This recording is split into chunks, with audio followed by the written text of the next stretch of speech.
Welcome to Improbable Things.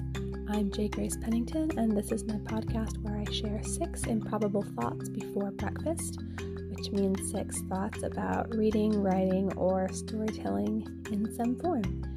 So I have my 6 things ready for the day, and I am ready to get started.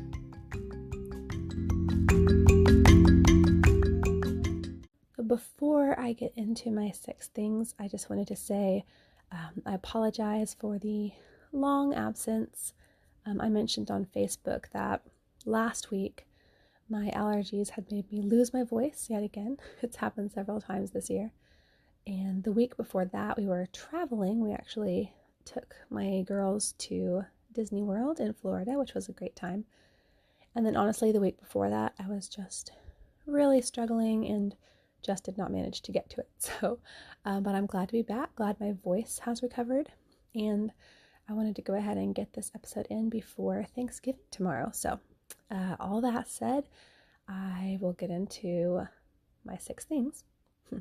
So number 1, I wanted to just give a little update on the editing of my book, Firmament Humanoid, and it is going much more slowly than I was hoping, but I do think it's going well. It is at least going steadily. Like, I am making progress every day, even if it's not as much as I had hoped. I'm definitely not going to be getting it out this month, but still hoping that I can get it on Vella at least in December. But if not, then definitely should be able to in January. And it is quite the undertaking. I haven't gotten yet to the part that needs the most work. I believe I've mentioned the last few chapters need to be completely rewritten from scratch. So that's obviously the most intimidating part.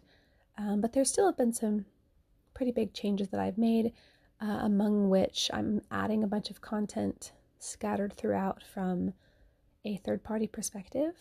And we'll see if that works. I may need to find somebody to give it a quick read before I send it to my editor and make sure that some of these new parts flow okay with the rest of it. But I do think they'll help. I think it'll add to the plot and just help explain some of the things that didn't fully make sense in the first draft. So again, I think it's going well, but just a little slowly in this season of my life. Number 2, this was something kind of fun that happened a few weeks ago. When you publish on Kindle, one thing that you can do is enroll in Kindle Unlimited, which is when people can read your book for free if they're a member. So it's basically kind of like Netflix for books or something. And all my books are enrolled in it, and I can see they tell you, when someone's reading it, like they tell you that day how many pages of what book has been read and what royalties you've earned from those page reads. And so it was really fun a few weeks ago. I was able to actually watch someone go through the series because someone had read Grady Alloway, and then one by one I watched progress being made in pages read each day through the rest of the series, like all the way from In His Image through to the end so far. And even able to see when somebody had finished one book that day and started on the next one or whatever. And it was just so much fun to kind of get to be in on somebody's progress, and they read through the whole thing in just a few days, so seemingly enjoyed it. And I was able to tell my husband each day, like, oh, they started, Reversal Zone or whatever. And it was just so much fun. I haven't had that experience before. And so I'm really glad that I got the opportunity to just have a little peek into somebody's reading journey with the series. And number 3, I just had to share that we got some new bookshelves. I just have had, well, basically always, there's some piles of books somewhere that don't have a place. And our house is pretty small, but I had known for a while that I wanted to get some shelves for our office, just some that could fit under. We have 2 windows in our office, one on my side of the room and one on my husband's side. And I thought, if we can just get some really short bookshelves that can fit under the windows, they really won't take up extra space, and then I can unload a few of our books onto them. Plus then, and this is a little sneaky of me, But my husband insists that I can't put stuff on his side of the room, which is totally fair because, my stuff does take up a lot of the rest of the house.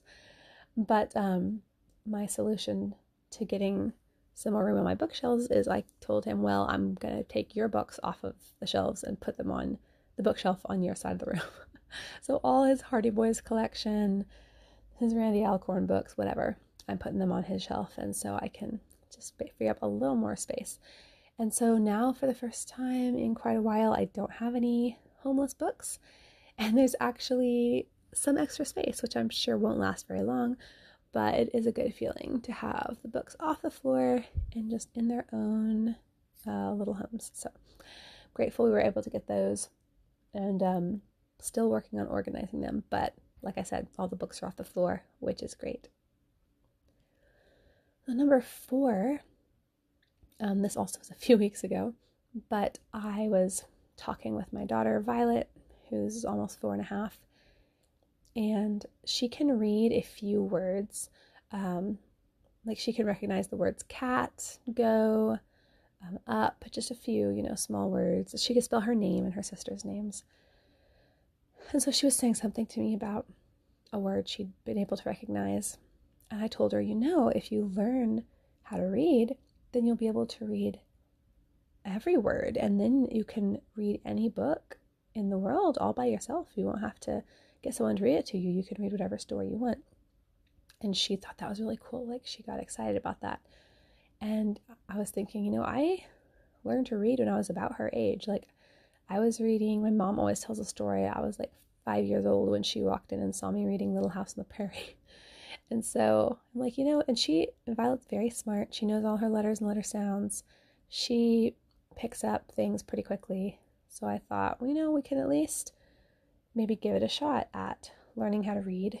If she doesn't take to it or she's not ready, we can stop, and there's no pressure.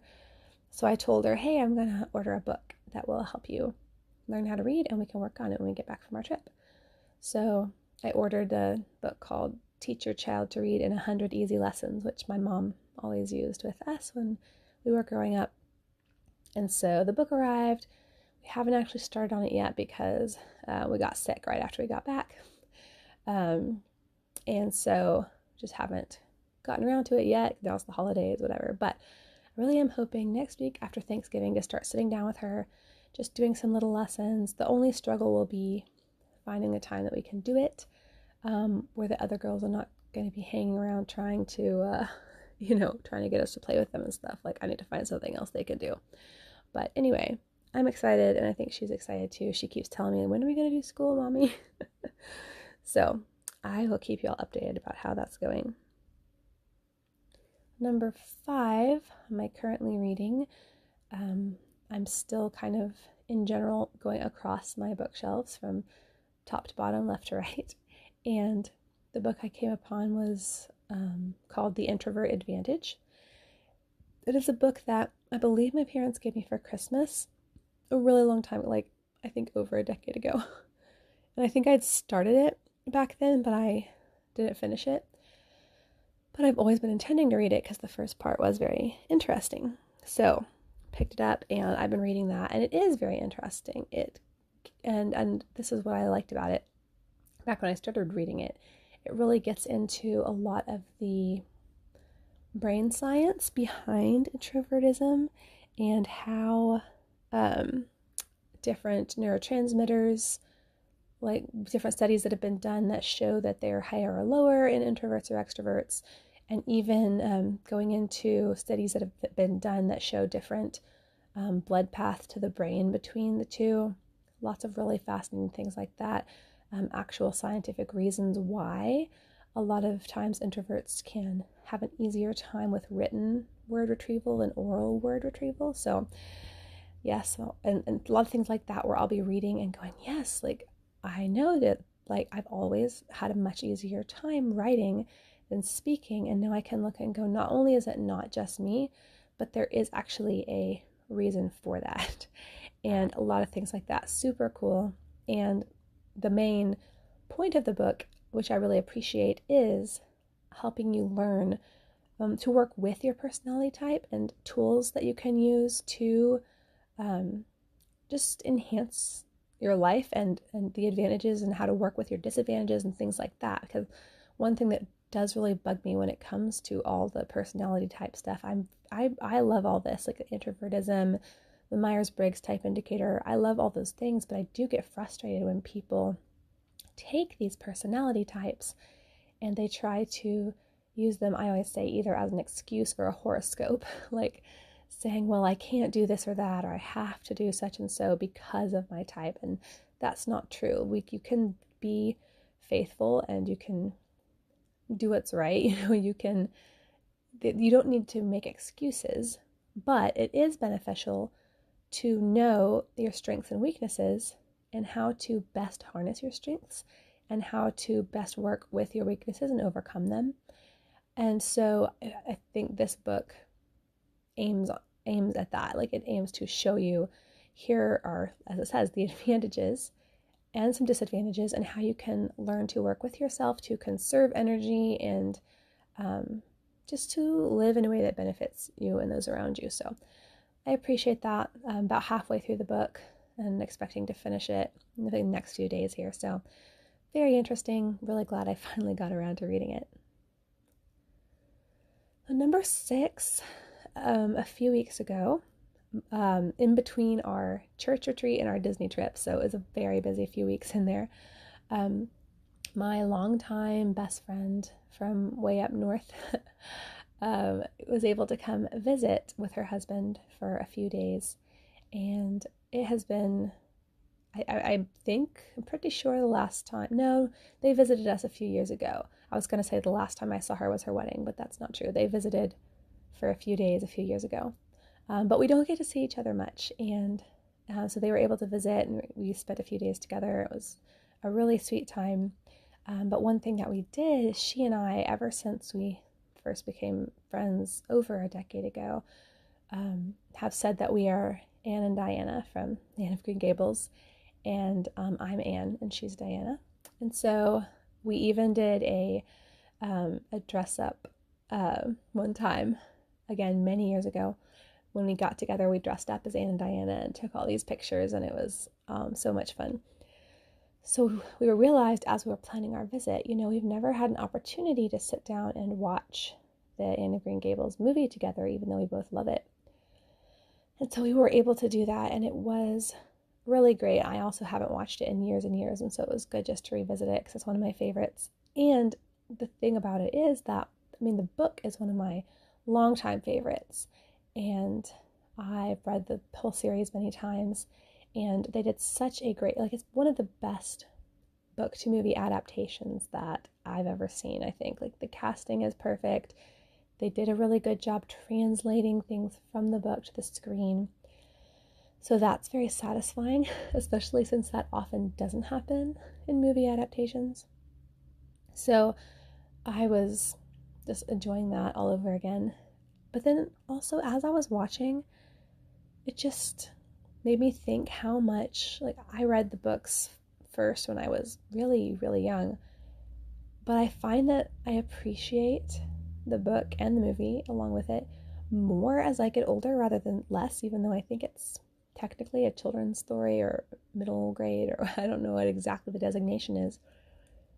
But I just have so much more and more appreciation for it. And I was just thinking as we watched just what an oasis of purity and joy a truly good book can be, especially in the midst of the world we live in. I think the more time goes on, the more, lack of innocence we're exposed to. And, there are a lot of very difficult things going on in the world and in our country and in our culture, and it can really easily drag you down. And then just to see a book or a movie like this that just has such a sweetness and real purity to it, where it addresses real human things, but in such a sweet and positive way without being too unrealistic. I don't know exactly how to say it, but just